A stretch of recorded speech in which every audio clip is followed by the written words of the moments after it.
Have you ever heard of the Devil's Chair? There are many scattered across the world, but the one in Cassadaga, Florida, has a particularly dark reputation. It sits in a quiet corner of the cemetery, a simple brick chair that, according to local legend, is a resting spot for the devil himself. Some say, if you leave a can of beer on the seat, it'll be empty by morning. But what if it's not beer the chair is thirsty for? What if it drinks something far older? In the heart of Cassadaga Cemetery, where fog clings to crooked headstones like a shroud, Jonah Thatcher has worked as the groundskeeper for 40 years. He's seen it all,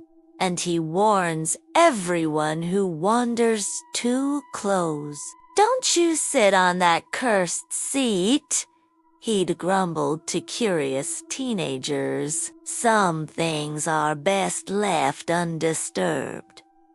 Of course, they never listen. One night, a bold young man laughed, setting a full sealed can of beer on the brick as a dare. The next morning, Jonah found the can exactly where it was left. It was still sealed tight, but completely empty.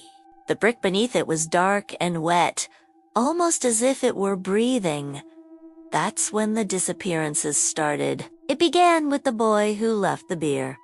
He vanished without a trace. Then a widow, who'd spent an afternoon talking to her late husband while resting on the seat, was gone. Then a traveler, seeking a moment of peace, disappeared into the night. A few came back, but they weren't the same.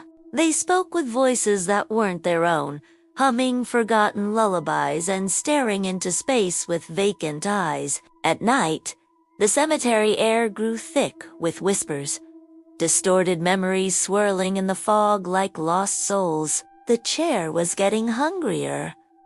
The thirst was growing. The seat began to feed more openly. A single drop of blood would appear on the brick, only to be absorbed in an instant. Faint echoes would ripple through the mist, voices calling from just beyond sight, coming from the direction of the chair.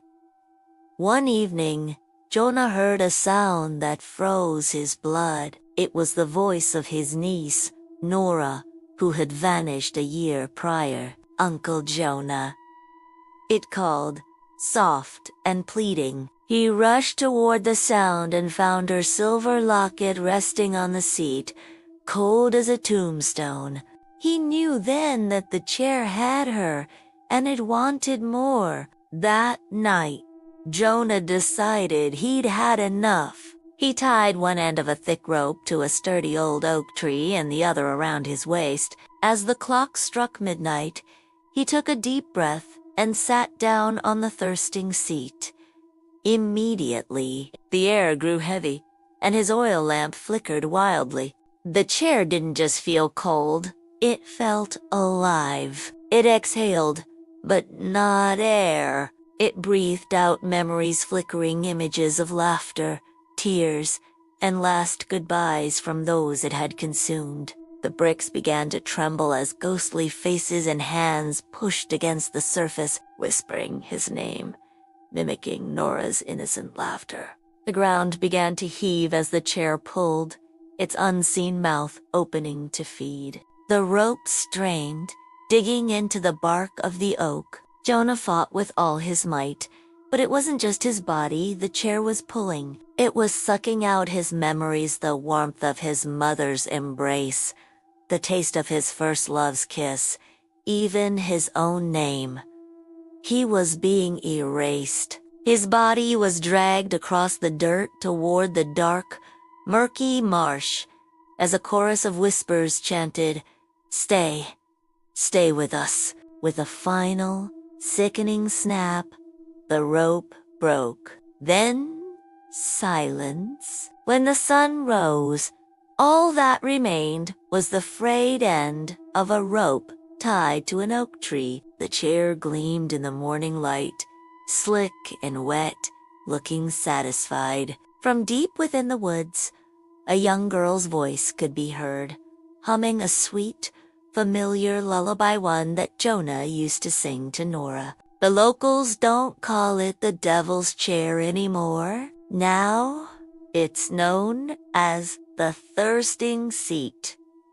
And no one sits there. If you ever find yourself in that cemetery under the moonlight, you might see an unopened can of beer resting on its surface. And if you listen closely, you might hear a faint, soft swallowing sound, because it doesn't drink beer. It drinks you. Thanks for joining me on this journey into the shadows. If you enjoy Tales of the Strange and Unexplained, be sure to hit that like button and subscribe for more. Stay safe out there.